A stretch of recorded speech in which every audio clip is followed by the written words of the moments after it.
Hello प्यारे बच्चों, mission शिक्षण संवाद के पढ़ाई से प्रतियोगिता तक में आपका स्वागत है।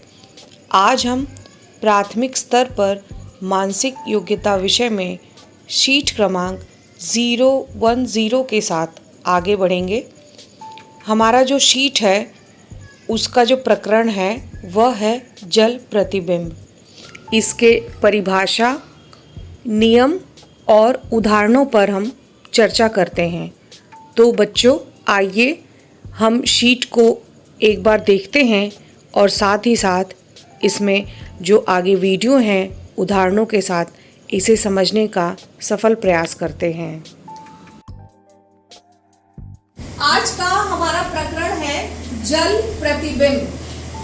बच्चों, जल प्रतिबिंब अंग्रेजी में कहा जाता है वाटर इमेज। वाटर इमेज में हम लोग ये इमेजिन कर सकते हैं कि मान लीजिए किसी नदी या तालाब के किनारे हम खड़े हैं, तो जो हमारा प्रतिबिंब उसमें दिखाई देता है, उसी तरीके से हम सारे अपने विषय के अक्षरों, लेटर्स, उसको हम लोग इमेजिन कर सकते हैं कि उसका जल प्रतिबिंब कैसा होना चाहिए। तो जब हम इसकी नियम की बात करते हैं जल प्रतिबिंब की, तो पहला नियम ये है कि इसमें हमेशा ध्यान देना है कि आपको ऊपर की जो वस्तु है वो नीचे दिखाई देगी। जो ऊपरी हिस्सा है, ऊपर की वस्तु नीचे दिखाई देगी, या कोई वस्तु है तो उसका ऊपरी हिस्सा जो है वह नीचे की तरफ दिखेगा, और जो नीचे की वस्तु है वह आपको ऊपर दिखाई देगी। ये इसमें चेंज है। और जो दूसरा नियम है वह है कि दायां और बायां हिस्सा, उसमें कोई बदलाव नहीं होगा। बदलाव क्या होगा?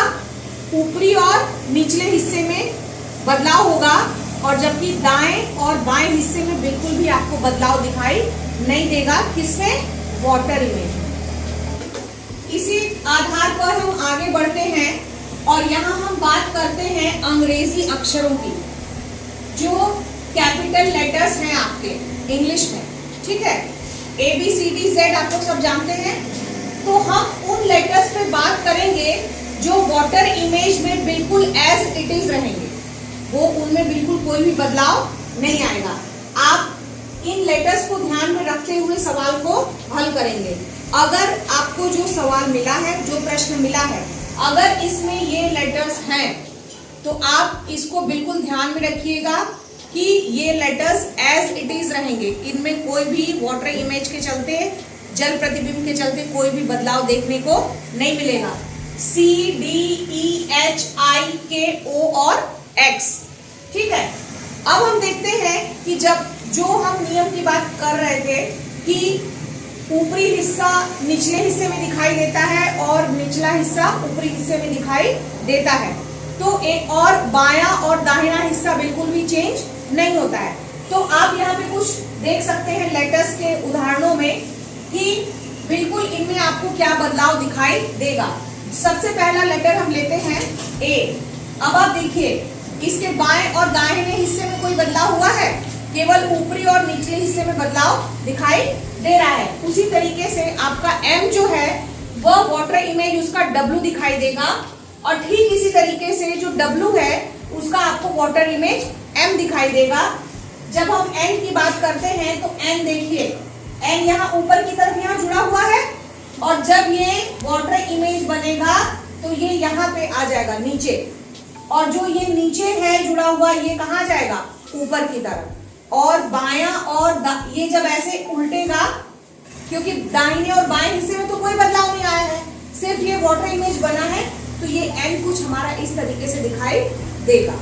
तो इन सभी बातों को हम ध्यान में रखते हुए, इन सारे पॉइंट्स को हम ध्यान में रखते हुए अपने प्रश्नों को हल करेंगे। आइए बच्चों, जल प्रतिबिंब के हम कुछ उदाहरणों को देखते हैं।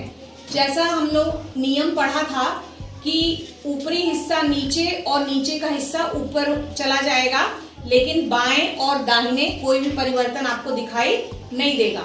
तो इसको हम कुछ इमेजेस के थ्रू आप लोगों को बताने का प्रयास करेंगे। आप भी इसे समझने का प्रयास करें। जैसे ये है आपका, ये ऊपर जितने हैं आपके ऑब्जेक्ट्स दिखाई दे रहे हैं, ठीक है, और ये बीच में ये आपका जल प्रतिबिंब है, वाटर इमेज, ठीक है, वाटर सोर्स है ये आपका, है ना। मान लीजिए आप एक तालाब या नदी के किनारे ये सब चीजें हैं या कोई भी, और किस तरीके से ये आपका इमेज बनेगा। तो यहाँ आप देख रहे हैं दो एरो आपको दिखाई दे रहे हैं, प्लस का निशान जैसे बना रहे हैं, और ये लाइन ऊपर है। तो जैसा कि हम लोगों ने पहले बात किया था कि ऊपरी हिस्सा नीचे की तरफ दिखाई देगा और नीचे का जो हिस्सा है वो ऊपर दिखाई देगा। तो आपको ये दिखाई दे रहा है, ऊपरी हिस्सा नीचे और नीचे का हिस्सा ऊपरी, बाएं और दाहिने कोई भी परिवर्तन आपको दिखाई नहीं दे रहा है। इस ऑब्जेक्ट पे बात करते हैं, आपको देखिए ऊपर क्रॉस है, ये देखिए नीचे चला आया, ये देखिए ये नीचे है, ये ऊपर चला आया, लेकिन बाएं और दाहिने वही है। ये स्टार अपनी जगह पे है और ये जो हाफ सर्कल और आपको जो स्क्वायर दिखाई दे रहा है ये अपने ही जगह पे है। आप इस ऑब्जेक्ट की जब बात करते हैं तो आपको देखिए ये ऊपरी हिस्सा नीचे दिखाई दे रहा है और ये नीचे का हिस्सा ऊपर की तरफ दिखाई दे रहा है, और ये ऊपर जो है ये देखिए ये नीचे चला गया है, जबकि बाएं और दाहिने जो चीजें आपकी थी वो एज इट इज वैसी ही दिखाई दे रही हैं। यहाँ पे आप आते हैं तो आपको एक स्क्वायर में आपको वाई जैसा शेप दिखाई दे रहा है। ये देखिए ये वाई ऊपर उल्टा हो गया, नीचे चला आया। ऐसे ही अभी हम लोगों ने एक एन जो लेटर है हमारा इंग्लिश का, उसमें एन पे बात की थी। तो देखिए ये एन का इमेज जो है, जिस तरीके से हमने बात की थी, यह इमेज बिल्कुल वैसा ही दिखाई दे रहा है। जल प्रतिबिंब को और अच्छे तरीके से समझने के लिए यहाँ पे हम कुछ उदाहरणों पे चर्चा करेंगे। तो सबसे पहला उदाहरण हम लेते हैं, आपको ये प्रश्न आकृति दिखाई दे रही है और इसके साथ इसी तरीके का प्रश्न बच्चों आपको मिलेगा परीक्षा में। ये आपको प्रश्न आकृति दिखाई दे रही है और ये क्या है, आपके उत्तर आकृतियां हैं ABCD। तो जल प्रतिबिंब टॉपिक पे जब आपने पढ़ाई करी है और आपने नियमों के बारे में जाना है, तो नियमों के बारे में हमने ये जाना है जल प्रतिबिंब में कि ऊपरी हिस्सा नीचे की तरफ चला आता है और निचला हिस्सा ऊपर की तरफ चला जाता है।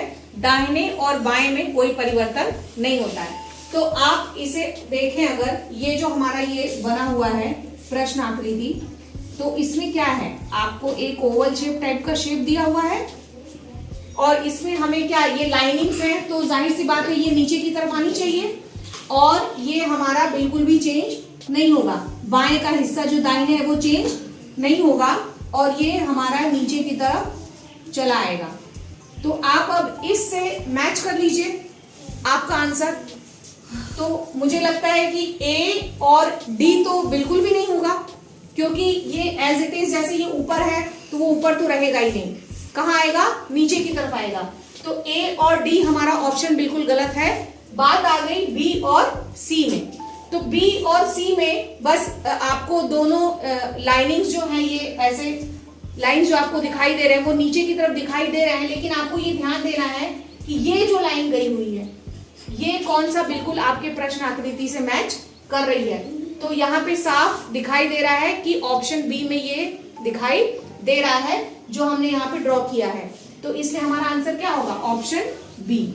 आइए दूसरे उदाहरण पे बात करते हैं।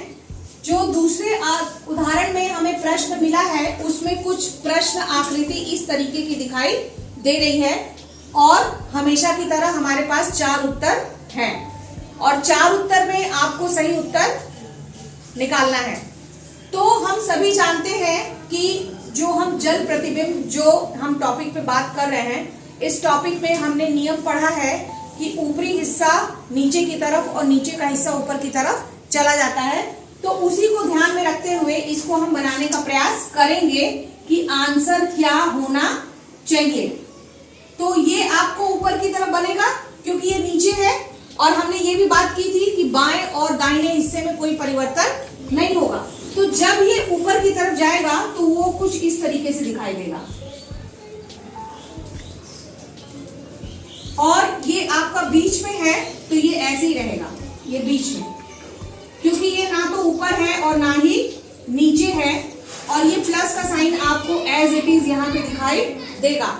तो अब हम देखने का प्रयास करेंगे, नियम के हिसाब से हमने उत्तर अपना बनाया है और हम इसे देखने का प्रयास करेंगे कि यह किससे मैच कर रहा है। सबसे पहले आप ए देखिए, यहाँ पे प्लस का निशान है तो ये तो होगा ही नहीं, ये तो हमारे उत्तर से बाहर ही है, ये बिल्कुल ही गलत है। और डी पे जब आप जाते हैं तो डी में भी प्लस आपको कॉर्नर में दिखाई दे रहा है, तो ए और डी तो आंसर हो ही नहीं सकता। अब हमारे पास ऑप्शन है बी और सी, तो आप बी और सी से अपने इस आंसर को मैच करने की कोशिश करिए। ये आपका बिल्कुल आंसर बी से मैच कर रहा है, तो इसलिए हमारा आंसर क्या होगा, बी। तीसरे उदाहरण की जब हम बात करते हैं तो तीसरे उदाहरण में जो हमें प्रश्न मिला है उसमें लेटर्स और नंबर्स का कॉम्बिनेशन है। तो लेटर्स में हम पहले भी पढ़ चुके हैं कि ये वाले जो लेटर्स हैं वो आपके चेंज नहीं होंगे, एज इट इज वैसे ही रहेंगे। और नंबर्स पे हम इस बात का ध्यान रखेंगे, जो पहले नियम बात हो चुकी है कि ऊपरी हिस्सा नीचे की तरफ और नीचे का हिस्सा ऊपर की तरफ आपको दिखाई देगा। तो उसी को फॉलो करते हुए हम लोग इसको लिखते हैं कि देखते हैं क्या होता है। वहां पे आप देखिए ई चेंज नहीं होगा, ई वैसे ही रहेगा। 8 आप देखिए ऊपर का नीचे हिस्से, ऊपरी और निचला हिस्सा करने पे हमारा 8 ऐसे दिखेगा। इसमें भी हम वही फॉलो करेंगे, है ना। तो जब ये हिस्सा ऐसे आएगा इस टाइप से, है ना, इसके बाद 4 जो है आपको कुछ वो इस तरीके से दिखेगा। जल प्रतिबिंब में ई आपका एज इट इज दिखेगा। 9 जल प्रतिबिंब में कुछ ऐसा दिखाई देगा और सी आपका चेंज नहीं होगा, तो सी हम उसको ऐसे लिखेंगे। तो ये जो आंसर है हम इसे ढूंढने की कोशिश करते हैं। हमारे पास 4 ऑप्शंस हैं इसमें। सबसे पहले तो ये लास्ट का जो सी दिखाई दे रहा है फर्स्ट और सेकंड में, ये देखिए हमारा सी ऐसा नहीं है, तो फर्स्ट और सेकंड ऑप्शन तो होगा ही नहीं। थर्ड पे आते हैं, सी हमें ऐसा दिखाई दे रहा है, ई लेकिन बिल्कुल ऑपोजिट दिखाई दे रहा है, तो हमारा थर्ड ऑप्शन भी नहीं है। फोर्थ ऑप्शन जो है हमारा बिल्कुल जो हमने आंसर क्रिएट करा है वह उससे बिल्कुल मैच खा रहा है और यही हमारा आंसर है। उदाहरण 4 में हमें जो प्रश्न मिला है इसमें सारे स्मॉल लेटर्स हैं, इंग्लिश के सारे स्मॉल लेटर्स हैं और हम वाटर इमेज के जल प्रतिबिंब के नियमों को फॉलो करते हुए इसका आंसर क्रिएट करते हैं। ठीक है, तो आप ये देखिए, ये कुछ ऐसा दिखेगा, है ना। इसके बाद ये कुछ ऐसा दिखेगा, आई ऐसा दिखेगा वाटर इमेजेस का, ये ऐसा दिखेगा, ये कुछ ऐसा दिखेगा और ये वाटर इमेज कुछ ऐसा दिखेगा। अब आप इससे जो हमने आंसर क्रिएट करा है आप इस सारे ऑप्शंस में देख सकते हैं। जब आप पहले पे आएंगे ये आपका यहाँ पे रुक जा रहे हैं हम, ये आंसर गलत है। जब आप दूसरे पे आ रहे हैं तो P R I Q G और E, ये आपका सेकंड ऑप्शन हमारा पूरा मैच कर रहा है। फिर भी हम थर्ड पे देखते हैं। थर्ड में आप आइए, देखिए यहाँ भी R इस तरीके का इसका वाटर इमेज नहीं बना है, तो थर्ड वाला भी हमारा गलत है। फोर्थ वाले पे जाते हैं तो जब हम यहाँ पहुंचते हैं तो ये इसका वाटर इमेज आपको दिखाई नहीं दे रहा है, तो इसीलिए हमारा सेकंड ऑप्शन क्या होगा, वो सही है। आशा है आप लोगों ने इस टॉपिक को अच्छे से समझा होगा। यहाँ पे कुछ प्रश्न आपको मिल रहे हैं अभ्यास के लिए, इसे हल करने का प्रयास करें और साथ ही उत्तरमाला शीट नंबर 9 का देखें। हम फिर मिलते हैं।